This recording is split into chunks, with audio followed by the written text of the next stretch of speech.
Well, welcome everyone. The time now is 9:01, so we are going to get started.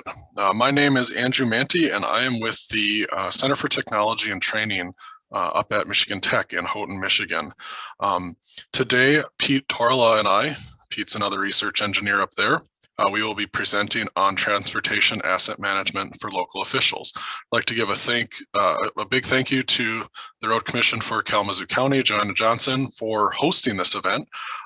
They handled all of the back-end technology stuff for us, and Pete and I just got to show up to present, so this is a good deal for us. So hopefully we'll be able to answer some questions you have, give you some background about transportation for asset management for you, the local officials. So I've been with the Center for Technology and Training for just going on 4 years now, and prior to that, I worked for the Wisconsin DOT in pavement maintenance. Pete's been with the center for 6.5 years, and prior to that, he was with a county in Illinois for over 10 years, right, Pete? Yep, about almost 13. All right, so we have quite a bit of experience behind us. So I'm going to go through the first half, and then Pete will talk about some of the pavement treatment strategies in the back half. This will be probably close to the full 3 hours. We're going to try to take a break every hour, just so you know, going into this. So we're going to get started here. So first, we do have, we actually have we have 3 polls here, and Ellie, if you want to bring those up, they're all in one. So why don't you tell us what type of agency are you representing today? How familiar are you with asset management? And then what are you hoping to learn today? So if you want to answer those, we'll give it about a minute. And one thing, while you're answering the polls, I did forget, if you have questions, certainly put them into the chat pod. You can chat to all panelists or chat to panelists and everyone else that's on there, or put it into the question and answer pod. Pete and I we'll be looking at those throughout. If it's something that we need to answer right away, we'll try to. Otherwise, when we take breaks or when we have a minute, we will kind of collect those questions and answer them.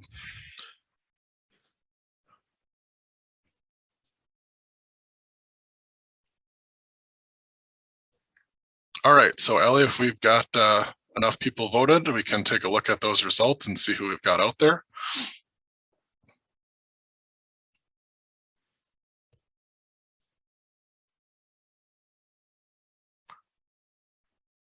All right, so it looks like we got a mix of township and county folks out there.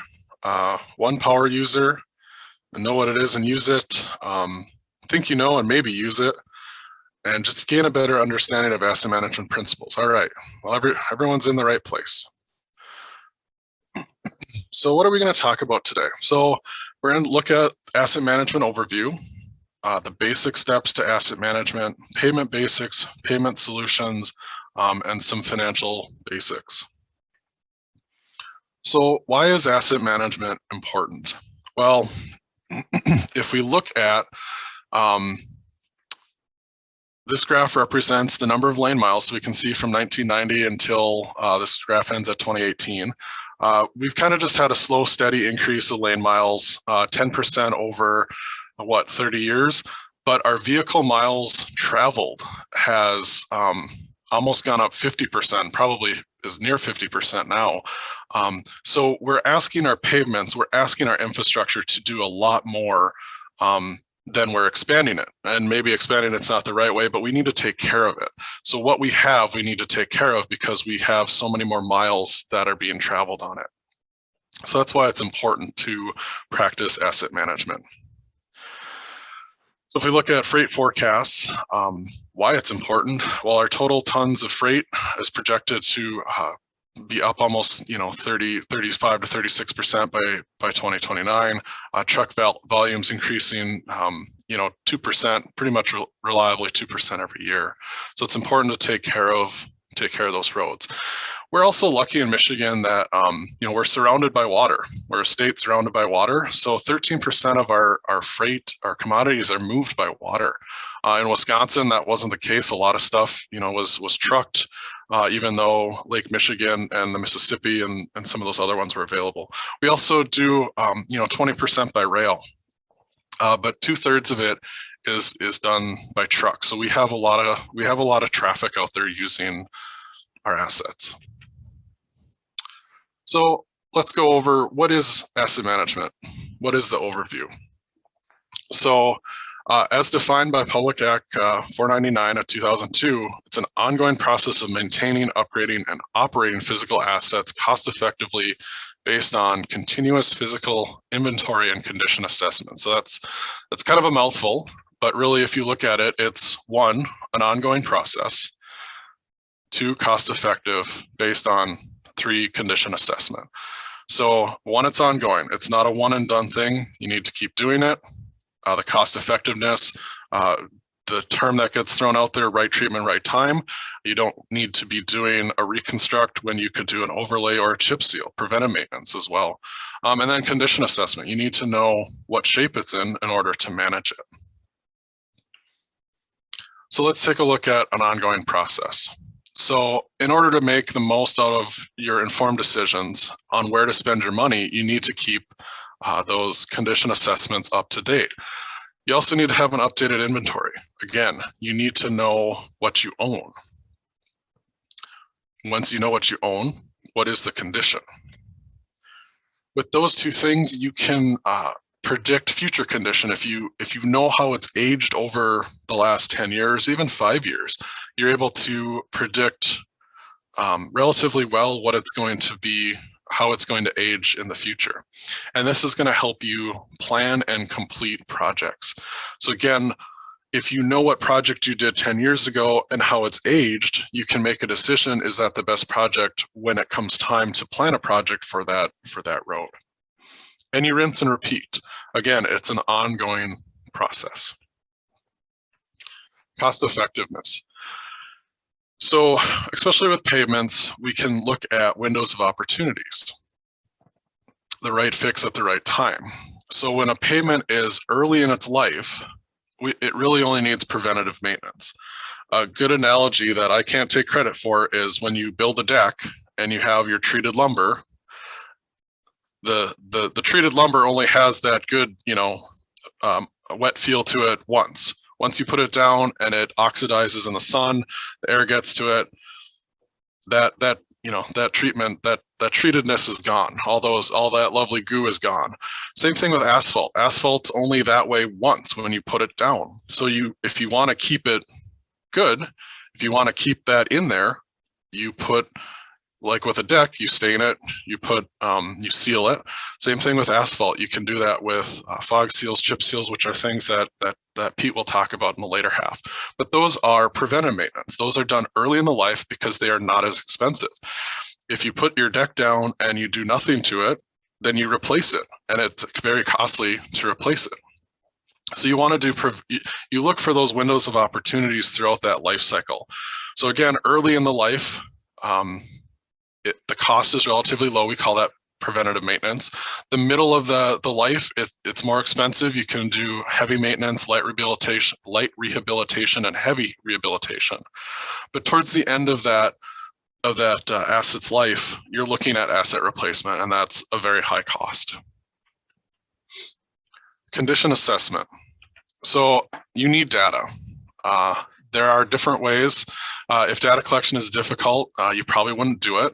So, this is a screenshot of RoadSoft, which is available to any agency in Michigan. So you can keep track of that, keep track of it with that. There's some other things too, but you want to collect meaningful data. It needs to be actionable, meaning that you will use it. Data can be expensive, so you want to pay to collect the data only if you will use it and update it. So again, you need the data to know what condition it's in. So a really good example of this is a house. So if you just bought a house and it needs some work, you have multiple options out there about what it needs. So you only have a $20,000 budget. You need a new roof, you need a new furnace, you replace the windows, need new siding, new carpet, landscapes. Well, if you want to protect that asset and you have a leaky roof, I don't think doing landscaping is really going to be your best option. So if you want to preserve that asset as much as possible, the first thing you're probably going to look at doing is having a new roof done, because you're going to keep the water out of the house, which is going to preserve it. A new furnace this winter wasn't all that bad up here, but sometimes we get below zero for quite some time. So maybe a furnace is an option, is your next option, because again, if your furnace goes out when it's really cold and you freeze all the pipes, that's another large expense. Doing the furnace or the windows is kind of a toss-up, because if you put a new furnace and you have leaky windows, then you're you run into those issues where it's not being as efficient. But again, maybe the windows are the next thing that you'll do. Siding and landscaping is a little more aesthetic, carpeting as well. So maybe if you're looking to, if this is a first time home and you're looking to, flip it, you wait on those until you're getting, closer to selling it. So hopefully just a way to tie, pavement asset management into home asset management. So this is everything that I just went through. So again, you want to first stop or reduce damage, second, save on future maintenance and upkeep costs, and then add functionality or value when choosing projects. So same thing with a new car. You want to do regular oil changes, change your transmission fluid, flush radiators, wax. As it gets older, you could repair paint chips and change belts. If you buy a new car and do no maintenance to it, how long is it going to last you? Aging car, you might recharge the AC, repaint it, engine overhaul, new tires. And some cars, it's just critical maintenance only. It's a daily driver. Fancy stuff doesn't really matter, and run it into the ground. And I was looking for a plow truck this year. Unfortunately, I didn't find a plow truck, but I found a plow wagon, I guess we could call it. I'm not really too concerned about scratches on it. So next, we're going to talk about some key pavement management definitions. So this is a pretty full slide, but we'll go through it here. So each of these we'll talk about here, and then we actually have how it relates on the next slides. So first we have the critical distress point.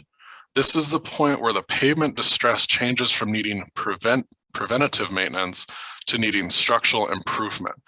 So once it needs structural improvement, the costs of those projects are much higher than preventive maintenance. So this is a really key point in a pavement's life cycle, and you get that with your ratings. Remaining service life, that's the time in years from the present where the pavement reaches the point where distresses are structural in nature and preventative maintenance treatments are no longer beneficial. And then the extended service life, that is the time in years added to the current RSL based on the type of fix used. It does not represent the longevity of the treatment. So we're going to go over these graphically. I'm a much more graphical person than words. All right, so if we're looking at our PACER scale on the right, it's a 1 to 10 scale. 1 is failed, 10 is new. 4 is our critical distress point. So on that rating scale, that's where we move from preventive maintenance to needing structural improvement. So again, that is a very key point on the scale, because we are looking at mostly, asset replacement at that point. If you remember our different windows, we're looking at very high cost treatments. Our remaining service life, again, that's the time in years from the present to where the pavement reaches that critical distress point. Again, a rating of 4. So that's your remaining service life from today until it reaches needing structural improvements, the critical distress point. So that kind of tells you how much time do you have before your treatments are going to be very expensive. That doesn't mean you can necessarily need to wait that long, but it gives you an idea of how much time is out there. And again, these are all based on curves, which can be very theoretical. So it is not a best guess, but certainly an educated guess and calculated. RoadSoft is working on some local curve calculations. So extended service life. So that's the time in years that you add to the current RSL based on the type of fix. But again, it doesn't represent the longevity of the treatment. So here you can see at year 10, we did a treatment. We get it back up to an 8, and that pushes our curve out. So that difference is our extended service life. So that's how many more years you were getting. So 2 approaches to managing assets. So mix of fixes is trying to get the most bang for your buck, doing projects at the optimum time so we get the most out of the life of the treatment and the lowest dollar value. So what does that look like? So, and then we have our worst first, is buying new assets, doing nothing until it fails, and then going out and buying another one. So again, relating this to cars, if you buy a new vehicle, doing no maintenance, no cleaning, no oil changes, no rotation, no preventative maintenance. Then after 75,000 miles, you go and buy another one because maybe the engine doesn't work anymore. So it's total replacement of the asset with no maintenance. So looking at this, so a mix of fixes, you'd select roads in good shape for preventative maintenance. Worse first, little to no preventative maintenance. You can do with a mix of fixes many miles of low cost treatment. Worse first, because they're the higher cost treatment, their asset replacement, you will have higher costs. And really with a mix of fixes, reconstruction if money permits, whereas worse first focuses on reconstructs and rehabilitations. And with mix of fixes, you want to keep the good roads good, whereas worse first, you're selecting the worst roads. So here's an example, rehabilitation, an example of our worst first. So we start with a new road. Again, it's at a 10, year 0, costs us $150,000. Again, this is a theoretical example. We have, we do a crush and shape at year 14 because we did no maintenance, so we get 14 years out of it. Crush and shape is a asset replacement because you're crushing what's there, repaving on top of it, and that gets us another 16 years to it finally fails at year 30. So we're starting at, again, with mix of fixes, we're starting at year 0. We have a brand new road. At year 10, we put a seal coat on. At year 16, we put a seal coat on. At year 22, we put a seal coat on. And that gets us, again, to 30 years where the asset has failed. It's a 1. That only costs us $60,000 because we're doing those cheaper fixes earlier in the life to preserve that asset. We are working on it more, but we are getting more bang for our buck because we're not waiting for it to fail. We are getting out there while the road is still good. So no preventative maintenance, our costs $150,000. Using preventative maintenance, $60,000. End result, still 30 years, and it's still poor. It still ends at failure. So we actually found this in a real example with the original extended service life study. We had an agency that submitted data, and they started in 1975 with a brand new road.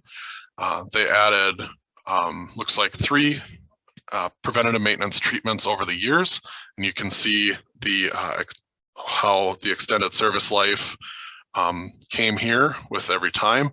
And as you do multiple preventative maintenance treatments like this, you'll actually see your extended service life is going to get smaller and smaller and smaller.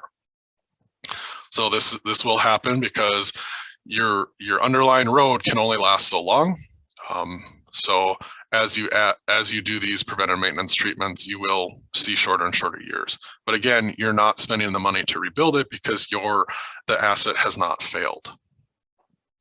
So it was kind of interesting to see that this is a real life example of using preventive maintenance treatments.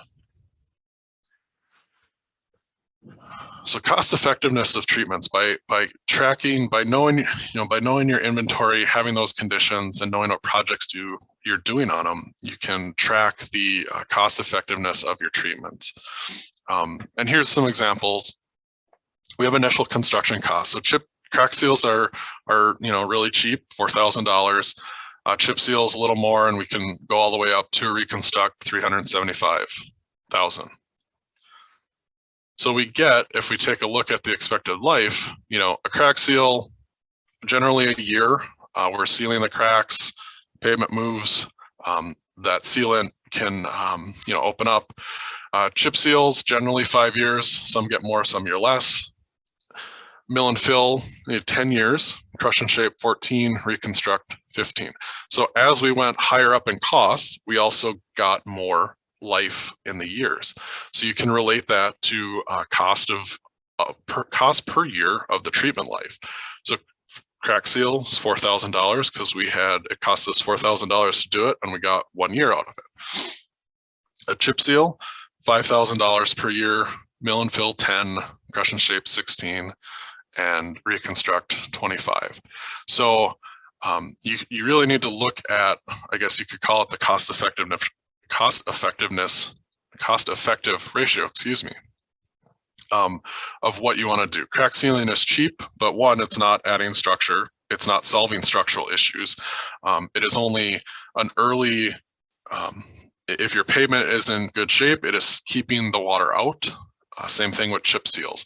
If you're at that critical distress point, you're not going to be looking at any of those cheaper alternatives. That time has passed.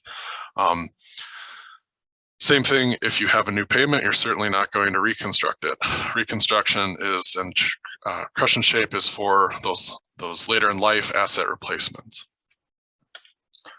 So some things that TAMC has funded that we have done at the Center for Technology and Training. Pete actually did this report in 2018. This was an update from the original report. We had agencies submit their data to us, and we looked through it. One thing that was interesting was chip seals. So a chip seal with a fog tended to last longer than just a chip seal. So a chip seal is where you put down the emulsion. Pete has examples of this later, but chip seals are you put down the oil, put down the chips. Chip and fog is you put down the oil, put down the chips, and then you put another layer of oil on top of that emulsion, and that locks those chips in. So an interesting thing is, one, the ranges for a chip and fog, you can see on the graph, it's from 0 to 15 years. With an average of 7, whereas a chip seal was much lower, and that was kind of unexpected. But we looking through it, we kind of think that agencies were more selective when they were spending that little bit of extra money to get those extra years, because a chip and a fog does cost more than just a chip. So they were probably putting them on better candidates. But an interesting report about local agency, pavement treatment life studies, life cycles. In 2018, I worked on a treatment cost study. So this looked at data that was submitted, and there is a lot of information in this.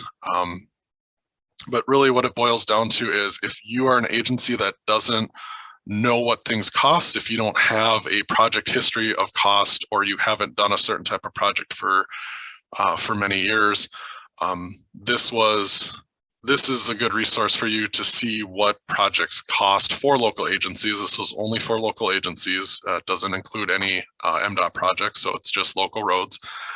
We also broke it down by a couple different, we have county, top 40 cities, and then small city villages. So we have some of those breakdowns as well. So again, if you are looking at doing a different type of project, or just looking to do some cost estimation, and you don't have that historical record, this would be one place to look to get cost information. It's also interesting to see the amount of lane miles that's worked on every year too. So how can asset management help you? So it's easier to measure the success of a project when it is delivered on time and on budget. The harder part is to figure out when the project is complete, did our whole system, in this case, our road network, become better or worse?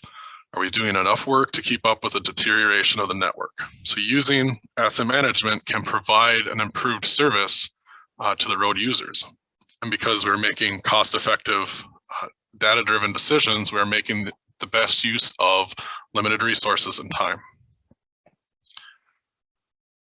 So, and that gives us credibility on why or how we're making our decisions.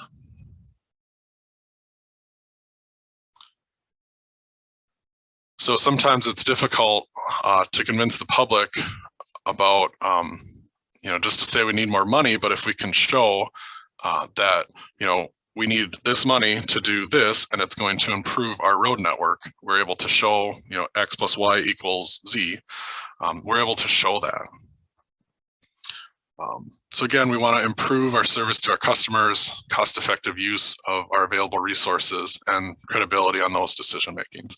It also provides, asset management can provide some flexibility use of the Act 51 funds.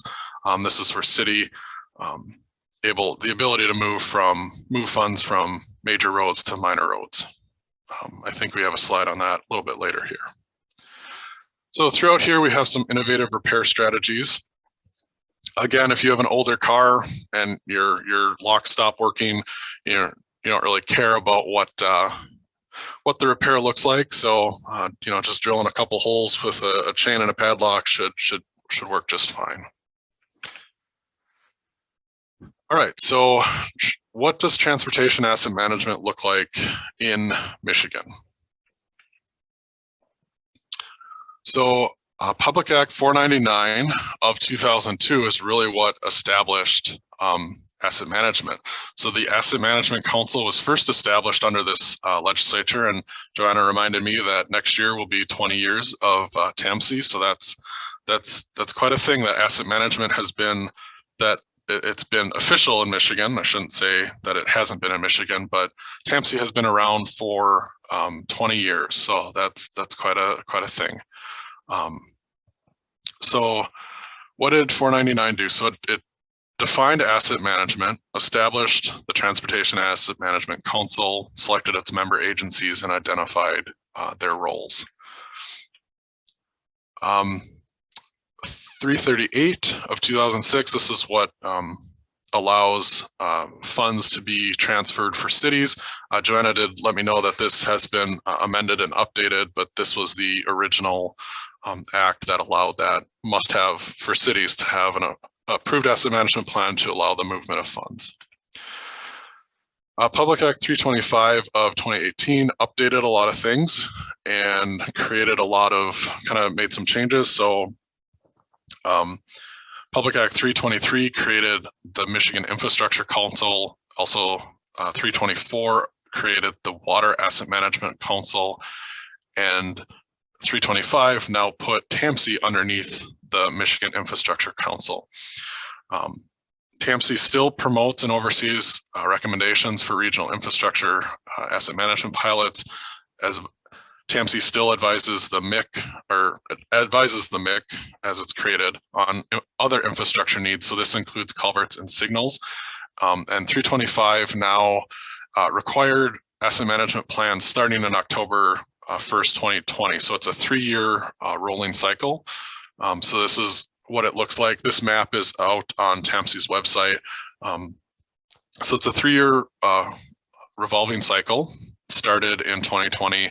So under PA 325, agencies that have 100 certified miles of road, so that includes all 83 counties and 39 of the largest cities, they are required to submit a transportation asset management plan to TAMC. So this is a new requirement. As of 2018, it gave them 2 years to do it. At the Center for Technology and Training, we do provide trainings for the asset management templates for both roads and bridges, and then on the compliance plan to bring everything together. That was all supported and funded by TAMC to create those templates.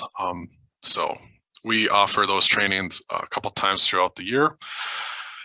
So what does an asset management plan look like, specifically under PA 325? And this is what an asset management plan really should look like, whether you're required to submit under PA 325 or you're doing one for your agency. Again, asset inventory. Types of roads. Do you have asphalt, concrete, seal coat, brick, gravel? The number, and same thing with bridges. How many bridges do you have? Types of bridges. So number, how many miles of road, what number of bridges, many times you do it by square foot, and the condition. What does your condition breakdown look like? Not every road has to be good. Not every road has to be poor. Your performance goals. So these are specific to your agency. Every agency starts at a different place. Every agency has different resources available. So goals should be realistic and achievable based on your funding levels and your inventory and condition. How many miles of a certain condition do you have? Performance outcomes, trends, and modeling. So again, having that historical, the historical condition, your trends, you can use that to model what your future is going to be. So if your goal is to improve X amount, do your trends and your modeling support that? Anticipated revenue and expenditures. This is not an audit. This is a high level look at what do you spend on your infrastructure, on your assets. It also shows the capacity to influence the condition. So if you want to improve your condition, but your budget isn't going to change, how are you going to do that? If you can look back at your historical spending and historical trends, and you can see where your condition improved by spending more money, that's your capacity to impact your network. The risk of failure analysis. So again, this is a high level look at 2 in the morning. If your road foreman, your county engineer gets a phone call, what part of the network do you not want it to be about? And again, it's a holistic look, both roads and bridges. The coordination clause is something relatively new and kind of specific to PA 325. However, coordination is becoming very important. Transportation right-of-ways are ever increasingly packed with more and more things. It's not only the road anymore. It's not only water, it's not only sewer. Telecom is out there. You have gas, you have power, you have many other private and public infrastructure out there. So how is your agency coordinating with these? The last thing that you want to have happen is, brand new Main Street reconstruct, or whatever your main road is, reconstruct, and gas company decides, oh, we got to put a new main through there. Well, that coordination, needs to take place, because the last thing you want to do is have that nice new road cut and then patched, and then you have a bump there for 15 years. Also unique under PA 325 is the proof of adoption by the governing body. So this is also important because as we've been doing these trainings, we've been doing the asset management trainings for these plans. Many agencies do have an asset management process, but they don't have a written plan. And by having that written plan and having it adopted by your governing body, that shows that that's what your policy is. That's how you choose projects. That's how you proceed with your work, and that's how you manage your assets. And then there's also under the appendix. So for PA 325, the document that gets submitted, we call a compliance plan, and that's really a summary of the summaries. The appendix holds your pavement and bridge plan, and to provide flexibility, those plans can be in whatever format you deem. So if a consultant wrote it, or if you wrote it, you don't necessarily have to have used our templates. But so these are really the eight key points of PA 325 as they're defining transportation asset management plans. But again, these are all good points to have in an asset management plan, whether you're required under 325 or not. So who's on the council? So we have Brad Wayfrich. He's MDOT Engineer of Design. Bill McEntee is the Vice Chair of TAMC representing CRA. Derek Bradshaw is the Director of the Genesee County Metro Planning Commission and represents the Michigan Association of Regions. Todd White is one of MDOT's representatives on the council, and he's the Director of Planning, the Planning Bureau. Christopher Bolt is relatively new on the council. He's the Managing Director of Jackson County DOT, and he represents the counties. Rob Server is the Center for Shared Solution as a non-voting member, and his agency supports TAMC from IT, data, and website standpoint. Ryan Buck is relatively new on there as well, I think this year or last. He's the Executive Director of the Washtenaw Area Transportation Study and represents the Transportation Planning Association.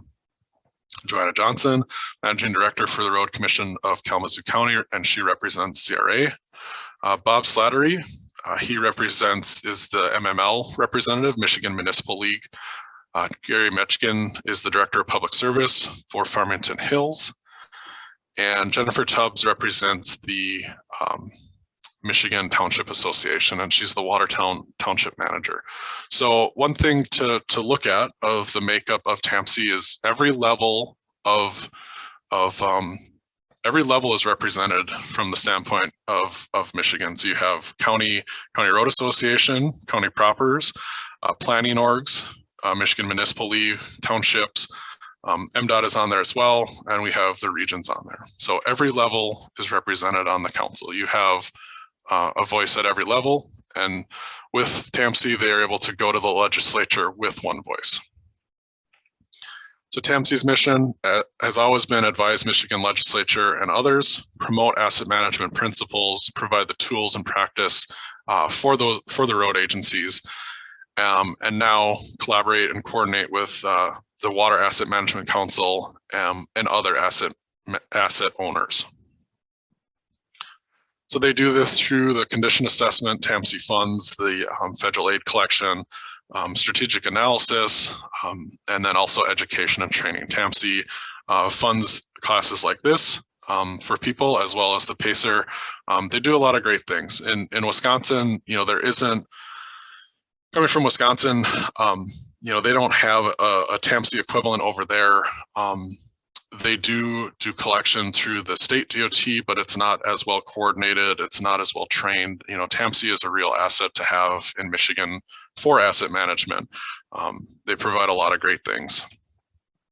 So one thing they do is also the annual report. And here is a snapshot from 2020. This can be found out on the TAMC's website. So they, every year they have the recap from the previous year. This year they estimated the 2020 federal aid collection for pavement, and then they had have the bridge condition too. Really great synopsis of what's going on in Michigan. A lot of pictures, a lot of graphs, so it's very easy to read and understand. It is a kind of a really good resource to look at what the previous year in asset management has looked like as far as condition and things going on in Michigan. So a really great, easy read if you want to go out there and look at it and read it. All right, so we have our first question slide. We've been at it for about 40 minutes. I think we will, so first off, if there are any questions, remember to put them in the Q&A pod or the chat pod. I think I'll keep going here, and we'll try to break around 10 o'clock. I think our next section will probably get us there. So remember, if you have questions, throw them in the chat pod or the Q&A. All right, so what are the basic steps of asset management? So again, it's an ongoing process. So one, we're going to update our inventory. Again, you have to know what you own in order to manage it. Two, you're going to update that condition, that rating. In order to manage it, you have to know what condition it's in and just doing it once isn't enough. If you're able to get that condition yearly or every 2 years or every 3 years, you're able to see the change in it. By getting that condition and having those historic ratings, you're able to predict future conditions. So you're able to see where your future needs are going to be. And then 4, managing the network. Use that prediction to plan repairs, replacements, updates, and manage that network as a whole. So then again, it's an ongoing cycle. So you rinse and repeat. So in Michigan, we have the framework base map for all the public roads. It does get updated periodically by CSS. And we also have the Act 51 certification maps, which add another layer of what an agency owns. So you can't manage what you don't know you own. So having that updated inventory is very important. So what do I own? So what types of roads do you own? Asphalt, concrete, seal coat, brick, and gravel. You know, taking care of an asphalt road versus a concrete road, very, very different. Same thing with seal coat versus brick, and then gravel. Gravel's kind of a whole nother, can be a whole nother thing. So again, what are your basic parameters? And then how many lane miles of each? By knowing your lane miles, that will help you predict your needs. A lane mile of asphalt, which a lane mile is 12 feet wide by 1 mile long. So on a typical 2-lane road, that's 2 lane miles. So that's what a lane mile would represent. So again, how many lane miles of each will tell you a lot about what and how you need to manage. And then what types of roads are they? The functional class, how do they get used? And then where are they? A map. So what shape is it in? So there are many different systems for assessing pavement. It's kind of like an alphabet soup. PCI, PSI, IRI, Pazer. Unpaved system has just as many. UR, CI, Aurora, Pazer, IBR. But again, what shape is it in? Terms like good, fair, poor are subjective. Pacer is the pavement surface evaluation and rating, PCI, pavement condition index. There's also physical measurements like rutting, roughness, falling weight deflectometer for pavement rigidity. So there's all different kinds of systems out there, and they all range greatly in price to collect. Some are very affordable. Some can be very descriptive about the asset and aid in your decision making. So the more data that is collected, the more it's going to cost. PCI is going to give you a lot of information, and it's going to be very costly to collect. Same thing with IRI. That's really more of a rutting index.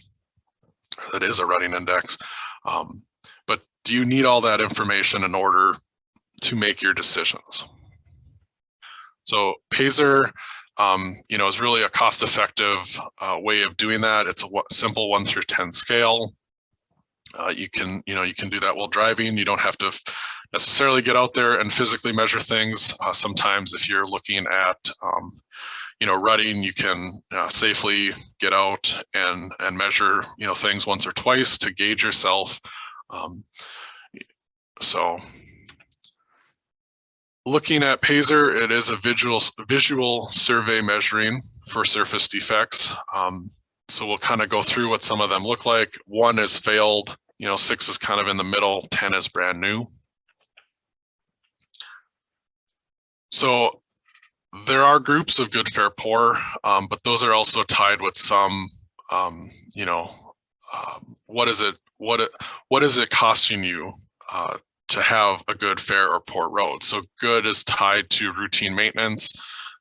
Fair is, your capital preventative maintenance, and then poor lumps everything that is structural improvement. So again, it kind of represents those windows of opportunity like we looked at earlier.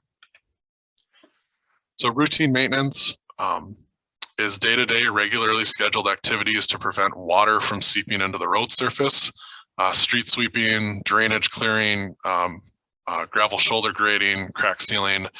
are just some examples. So these pictures, this picture, shows what a typical road would look like in that category. Capital preventative maintenance, that 5, 6, and 7 rating. So capital preventative maintenance, that's really at the heart of asset management. It's the planned set of cost-effective treatments to an existing roadway, and it retards the further deterioration and maintenance, and maintains or improves the functional condition of the system without increasing the structural capacity. So again, this is kind of the middle age roads.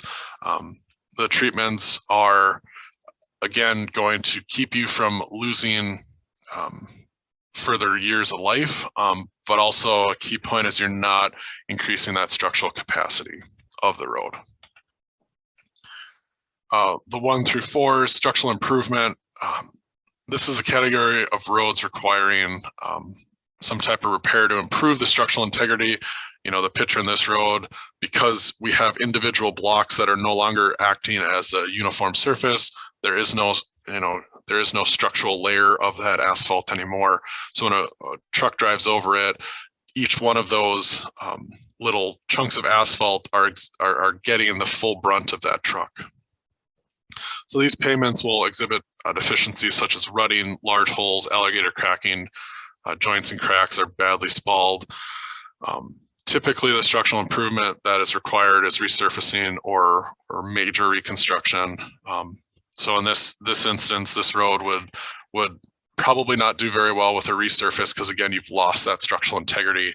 So you'd need to either reconstruct it or do a pretty significant crush and shape to it to get that structural capacity back to where it was. For unpaved roads, in Michigan, we use the IBR system, which is inventory-based rating system. It was developed by Michigan Tech for local agencies. There are other systems out there. Pazer has a gravel roads. Again, it's an alphabet soup of rating systems out there. One thing with IBR is it's a physical inventory-based system, so it's not based on your surface, which for gravel can change, day by day. With other systems, you may have to be out there daily or at least weekly to get the surface of the gravel road, whereas IBR, again, uses those physical attributes that don't really change unless you change them. So things like surface width, structural adequacy, which is the amount of gravel you have on the top surface, and then drainage. So we can, just like Pazer, it's a visual assessment. You don't need expensive measuring equipment or extensive training. It's I think a 1 to 2 hour training that we do several times a year, and it is very easy to understand. All right, so predicting future condition. What shape will it be in? So once getting an accurate estimate of where the road condition will be can help you plan when and where projects will be needed. So some rules of thumb that we can use from historic data.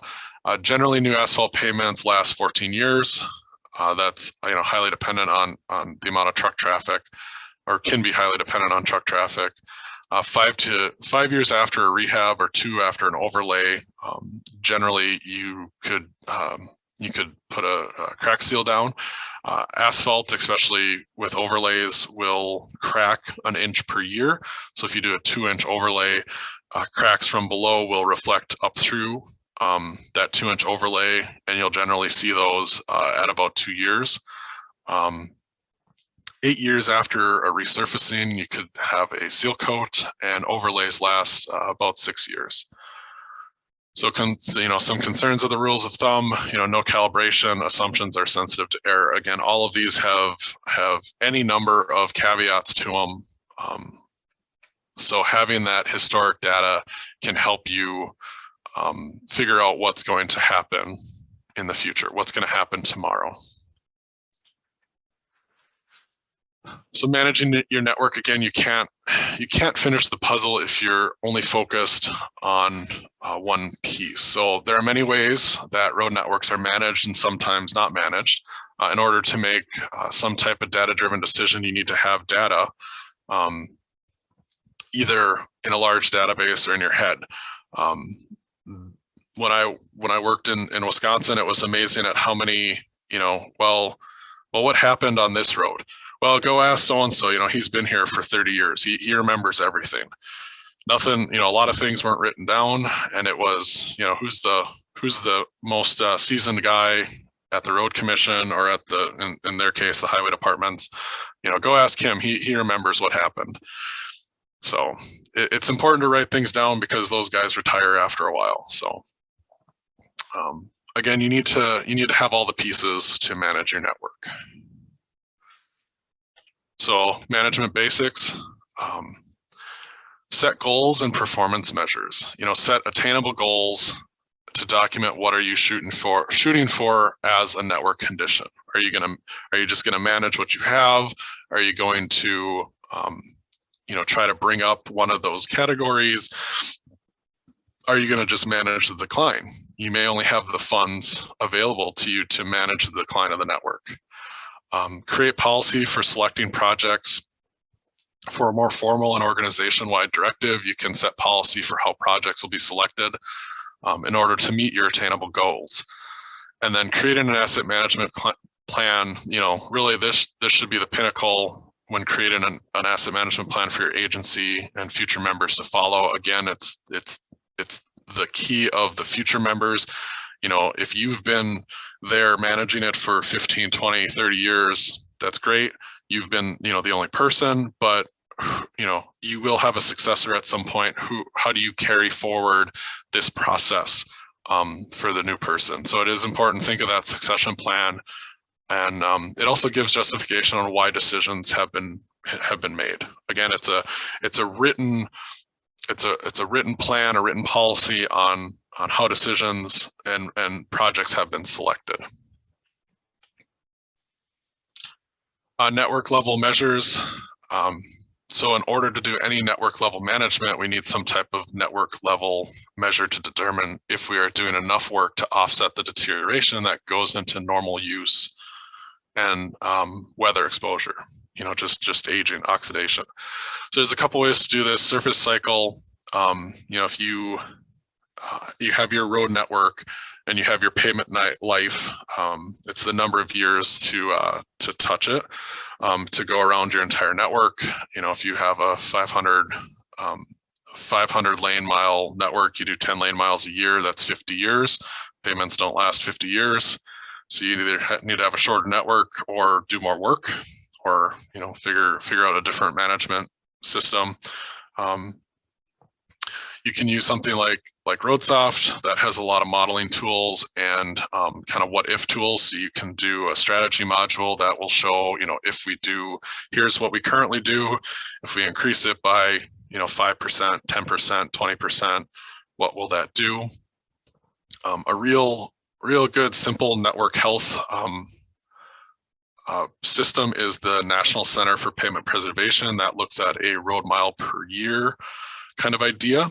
And so if you have, again, a 500 lane mile network and each individual category has different, crack seals 1 year, reconstruct is 15 years. So if you do 1 mile at reconstruct, you get 15 lane mile years back. So you have to do, that looks at, if you have 500 lane miles, you need to do 500 lane miles worth of work in a year to maintain that network.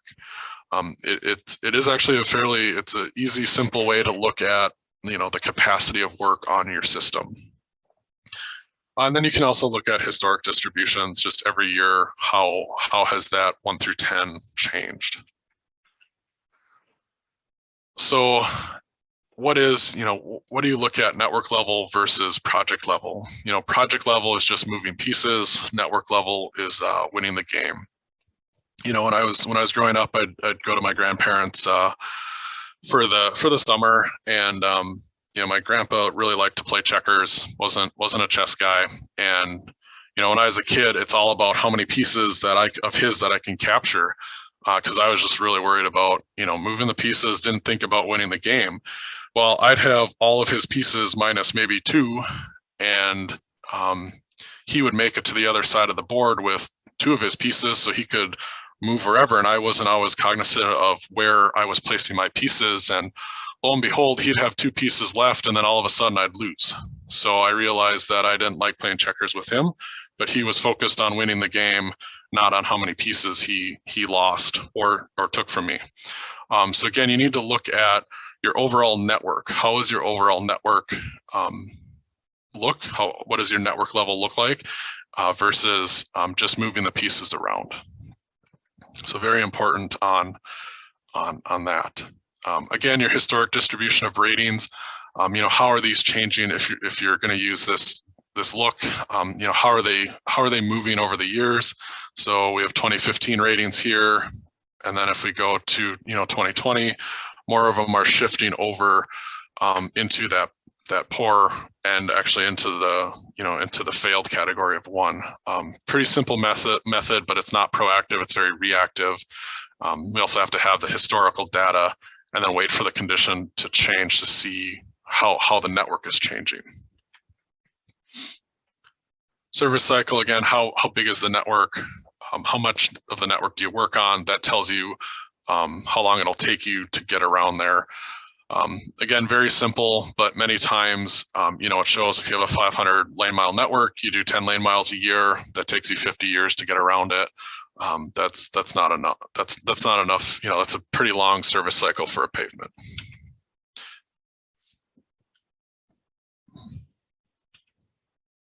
National Center for Pavement Preservation, there is a book that goes along with it. The website here, pavementpreservation.org. Those resources are out there. So how does this work? Again, you're looking at the number of miles in your network. You look at your programmed activity. What are you doing? Crack sealing, chip sealing, crush and shapes, reconstructs. The cost is involved. Number of lane miles, and then you get your lane miles per year, and then you do this for your total network. So we actually have it's better to see it in table form. So here's what it looks like in table form. You can actually look at if I've got, in this instance, we have a $3.7 million budget. So we do 1 mile, or we do 6 miles of crack sealing a year. That gives us 6 lane mile years and our costs associated with it. We also do our non-structural overlay. We do 7 miles of those a year. That gives us 14 lane mile years, and we go all the way through this, but we only end up with 204 lane mile years that we're getting back. But in this example, we lost 500 lane mile years. So we're not doing the same amount of work or more that we're losing in a year. So our condition, our network condition is likely going to decrease. Again, there's also RoadSoft. This is a screenshot from our strategy module optimizer. So you can put in budgets, you can put in different treatment costs. You can look at one thing that will help you do.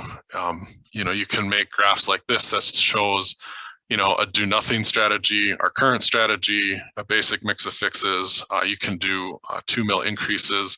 When we first started doing the asset management plan classes prior to PA 325 being in legislation, we had a county come and they were very excited, and they're a very large county, and they have, I think, somewhere in the neighborhood of 15 or 16 townships, and they actually did, I think, 5 and 10 year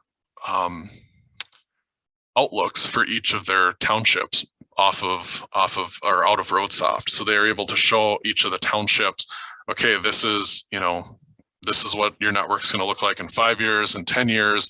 And I think they also did some iterations of, with no increase, with managing, worst first strategy, mix of fixes, and then if they were to do, some road millages. So RoadSoft really allows you to model a lot of things and take a look at things, but is a much more intensive look at it. So we have another innovative maintenance fix here. Sometimes duct tape has a million uses. Unfortunately, you can't see through it, but if you can't get your vehicle into the shop to to get the window fixed, duct tape might be a great temporary option. Probably not the best, but all right. So we are at 10 o'clock here. We do have our question slides. Looks like Pete threw some links into the chat pod. So we have a handout for the class. It's a PDF, I believe, of the slides, as well as I think there might be an example cost table in there. At the Crossroads, that's the book that we showed you here, as well as their website, paymentpreservation.org. So you guys can look at those. So it's 10 o'clock. We are at a break point here. So we will start back. Let's take a 10-minute break. So we'll come back at 10:10, and we will start with payment basics then. So if you think of any questions, throw them in the Q&A window or the chat pod, and we can answer those when we start up at 10:10. Well, welcome back, everybody. It's 10 after 10, so we are going to continue on with payment basics. So what destroys a pavement? Water is going to weaken the structure, traffic, excess loading and volume, and the environment, temperature extremes and oxidation. So what does pavement typically look like? In this case, we have our asphalt top layer set on top a gravel base, sand subbase, and native soil. And here's some relationship, some things here. So if we have 1 inch of asphalt, that's equal to about 6 inches of bank run gravel, which is also 4 inches of sand. 1 inch of crushed gravel is about 2 to 3 inches of bank run. So many times, you may not have an ideal pavement structure. Asphalt, maybe you just paved on top of some gravel that was there, might be kind of silty, holds a lot of water, but, at the time we had the money, so we did it. That might be on top of some pit and road gravel, native soils. We might also have some silt or a muck layer in there, so that's going to hold, water and not allow for a lot of load. And we might have a shallow water table, and that can cause a lot of problems with structure too. So there really are a lot of challenges that we could have under our roads out there. So water, how does water destroy a pavement? Well, pavements, whether they're concrete, asphalt, chip seals, they're going to crack. We're going to get our first distress in there. And this is, again, a key why you want to crack seal. So our first distress, we're going to get water in there, localized, it'll seep in. In the wintertime, it's going to freeze. And water freezes, it expands. It's going to push up that asphalt. We're going to have some localized heaving. As we come out of winter, that's going to thaw and settle back down. We're going to end up with base weakening. And when we get water into our base, we're going to lose support. So it's not going to be able to support as much as it did because it's saturated, it has water in it. This distress is actually going to propagate. So this is going to, it's a cycle. If we don't get that, if we don't keep the water out, we don't get the water out. In the wintertime, we're going to freeze thaw, and we're going to, propagate this distress. And we get banded cracking. So this is what it looks like over time. We have banded cracking on the near side of the photo. This video should work. So we have oversaturated sand. So this is actually in a tidal basin. And let me pause my screen share here, and I can actually pull up the video itself. It's pretty interesting to watch, so I want to be able to show it here.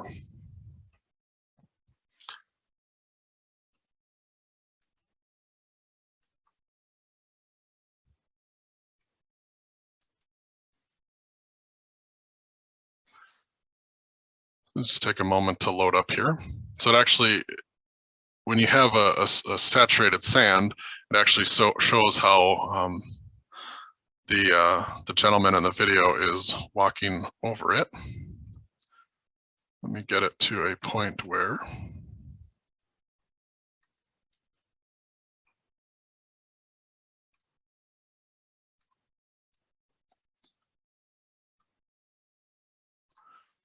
All right. So you can see where he's walking around on this tidal flat, and it's super saturated sand. So there's water in amongst all of those sand particles, and he's not standing anywhere for a very long time because he sinks in. So if he just keeps moving, you can see how there basically is no structure to support much. So imagine, we have extensive water in our base. What is that doing to our asphalt? So here's another one from South Dakota. So they actually built a road and then brought water up to saturate the base, and then ran trucks over it to see how long before it would fail. And you can actually see that that asphalt flexing as they go over. So there really is no structure there when you have a saturated base like that. So you can see it's already starting to break up, and it breaks up very, very quickly too.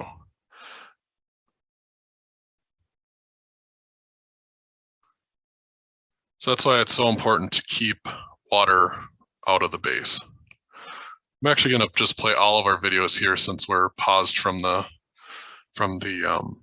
PowerPoint. So this video shows there's actually a pressure wave that as the truck approaches, it's pushing the pavement up, and then as the truck tire goes over, it pushes it back down. That's what that needle gauge is showing. And I think they show an animation as well. So as the truck moves forward, it has that slight pressure wave, and then the tire pushes it down.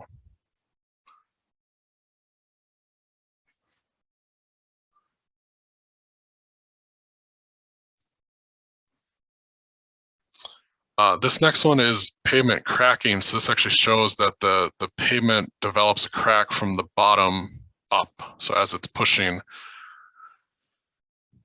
so that crack will start developing towards the bottom of the block. They highlight it with those arrows, and then it fails. And finally, this was actually a local example up near Chassel. This was a couple years ago. You can see the base underneath the road is completely saturated. So there is no structure in this road. It's also all alligator cracked. So when you have all those individual blocks, it only supports itself. So there really is no structural capacity to this road. So this is during spring thaw when we have a lot of moisture in the ground. And this is another reason why, we post the roads, is to preserve them. So. All right, so we will get back to our presentation here now that we watched the videos. All right.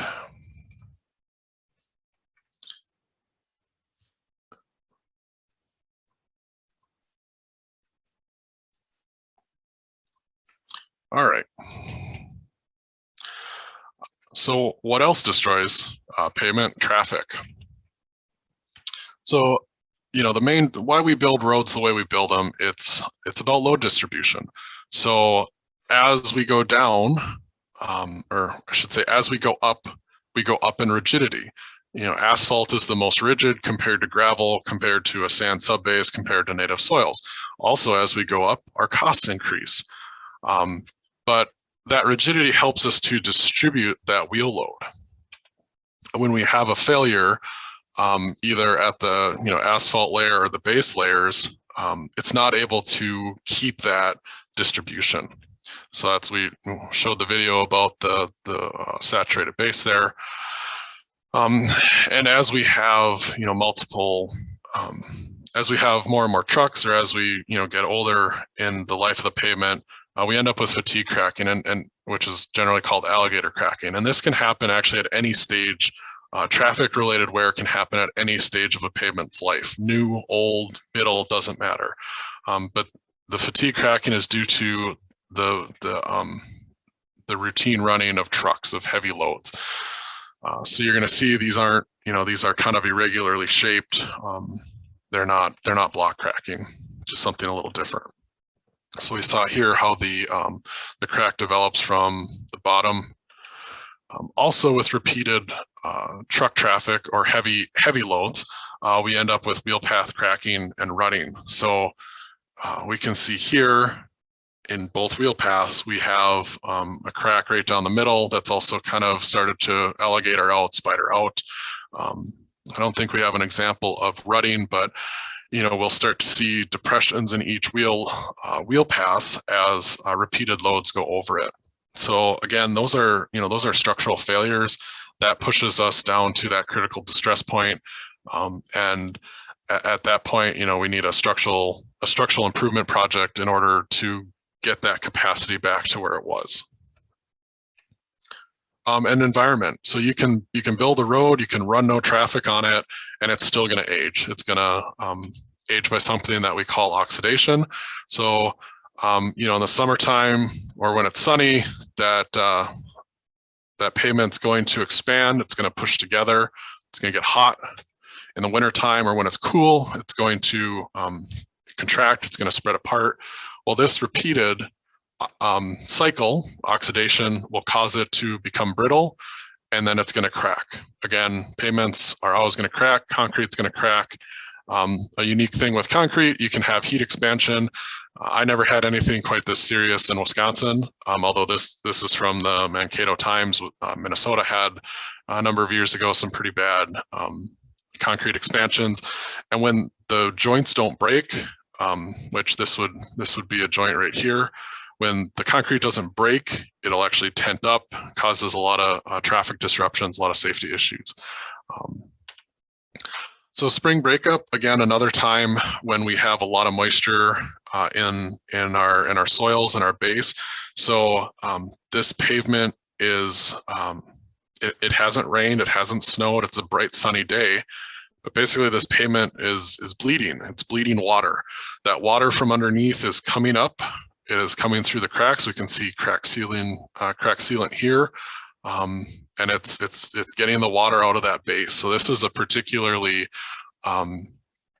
it's a particularly bad time to run heavy loads because you don't, you have a saturated base basically that's trying to dry out.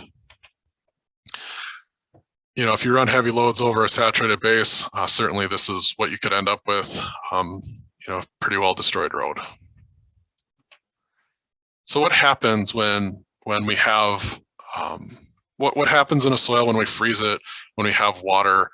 So we have all these really tiny void spaces around, particularly with sand. If you were to blow up a sand particle, think of a jar of marbles. You're only going to get so many in there because they're all perfectly round. Sand isn't necessarily perfectly round, but there are a lot of voids in there. It's more round than, say, a crushed gravel. So when you put water in there, there's all kinds of space for that water to be in. When it freezes, it's going to expand. Water expands, and then when we thaw, it's going to compress back down. So this was our video that we looked at during spring breakup. We had the pumping of the the foot was pressing down on the asphalt, so there really was no structural capacity there. So this chart comes to us from Minnesota DOT. They looked at springtime thaw recovery. So the average time to get back to 100% strength is somewhere about 9 weeks. So that's a long time for road limits to be on, and that's there to protect the roads. But it's kind of interesting that 7 to 9 week period where it's slowly gaining that strength back because we're trying to get the water out of the base. So again, what destroys our pavement? Water, traffic, environment, all three of those. Water weakens the structure. Traffic, we could have excessive loads and volumes. We don't even have to have excessive loads, but just the repetitiveness of it. And then environment are temperature extremes and oxidation.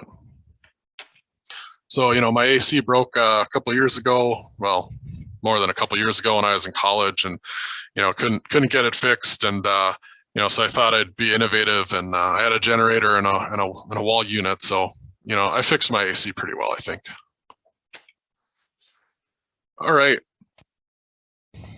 So we're at another question slide here. Anyone have any questions, they can put it into the chat pod or the Q&A pod. So this is actually where Pete is going to take over. So Pete is going to talk about some asphalt pavement solutions. So he will actually take over the presentation now. So Pete, whenever you're ready.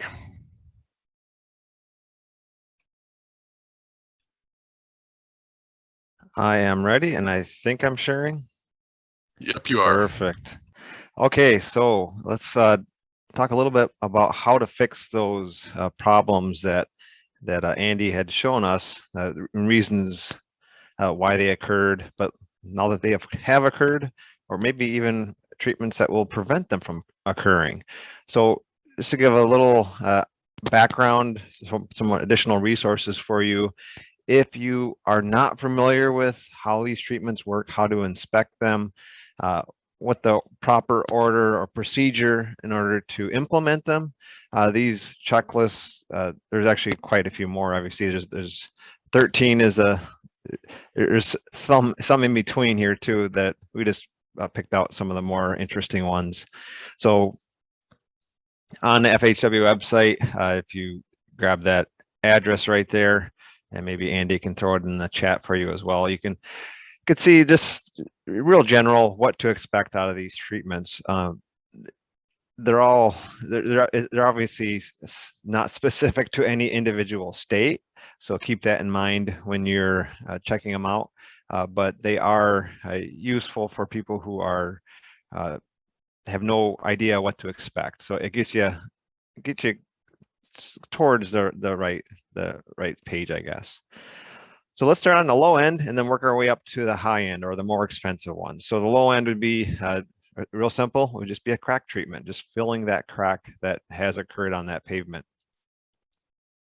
So there's a couple different ways you can do it. You can do an overband crack, which is really the most common way to do it in Michigan, not the Midwest. Midwest is another treatment, which more common, which I'll talk about in a second. So overband is just putting sealant right over the top of that crack to keep the water and keep the debris out of that crack. So it'll protect the integrity of the underlying layers from water, and it allows that crack to still move back and forth. So that's important when it heats up, like Andy mentioned, the pavement expands, so the crack gets smaller. So if you don't have the ability for that crack to get smaller, if we have debris crammed in there, it's going to break apart those edges quicker, and it's actually going to degrade those vertical edges and make it a wider crack pretty quickly. So the next method to do is a little bit more expensive, but is to route that crack first, so we have a very consistent width and a nice vertical width on that crack, and then we apply our sealant. We can use where it's shown here, where it's just flush with the surface. We're just trying to get the very minimum amount, or you could do another overband as well, where you put a little bit wider area, so it creates more of a seal. But the idea is with a route is to make that consistent crack width across the length of that crack. So then it expands and contracts consistently. For cost, it's very subjective to how much cracks you have on your road. General, anywhere from $1,000 to $7,000 per mile. Again, you're just trying to fill those the crack to prevent that water and debris from working its way in. We say last 1 to 2 years. That's on the low end. It can last much longer than that, but typically 2 years is a good judge. The next one up would be fog seal. That's just spraying an asphalt emulsion or a hot liquid asphalt oil on top of your existing surface.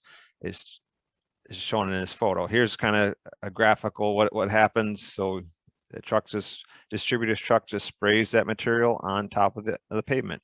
So there's 3 main types of asphalt oils that's applied. I mentioned an emulsion, which is an oil water mixture that's sprayed down, so the water helps keep the oil in suspension. You don't have to have it as hot, so it stays in that liquid form longer.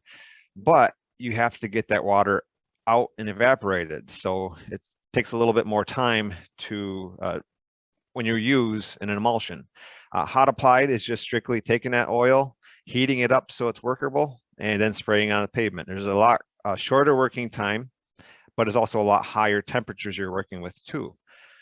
An older technology that's not used as much for good reason is a cutback.